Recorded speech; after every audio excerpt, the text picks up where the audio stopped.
કચ્છનું અંજાર પાણી પાણી થયું છે। મેઘરાજાએ કરેલી તોફાની બેટિંગ, જેને કારણે કચ્છનું અંજાર થયું છે પાણી પાણી। આ દ્રશ્યો જોઈ શકો છો, જાણે કે કોઈ નદી વહેતી હોય તે પ્રકારના દ્રશ્યો અંજારમાં જોવા મળી રહ્યા છે।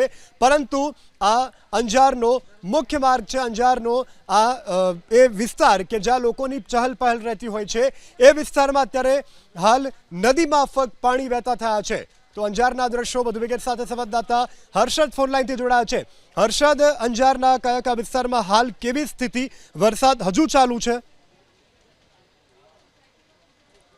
કચ્છમાં વિધિવત રીતે આગમન જે છે તે થઈ ગયું છે। કાલ રાતથી જ વરસાદી માહોલ જે છે સમગ્ર કચ્છ જિલ્લામાં જોવા મળી રહ્યો છે। આજે બપોર બાદ જે એકાએક વાતાવરણમાં પલટો આવ્યો છે। સમગ્ર કચ્છ જિલ્લામાં સાર્વત્રિક વરસાદ જે છે તે જોવા મળી રહ્યો છે। મહત્વની વાત એ છે કે પૂર્વ કચ્છના અંજારમાં 2 કલાકમાં 1.25 ઇંચ જેટલો વરસાદ જે છે તે ખાબકી ચૂક્યો છે। દ્રશ્યોમાં જોઈ શકાય છે કે બજારોમાં પાણી જે છે તે કેટલા ભરાયા છે।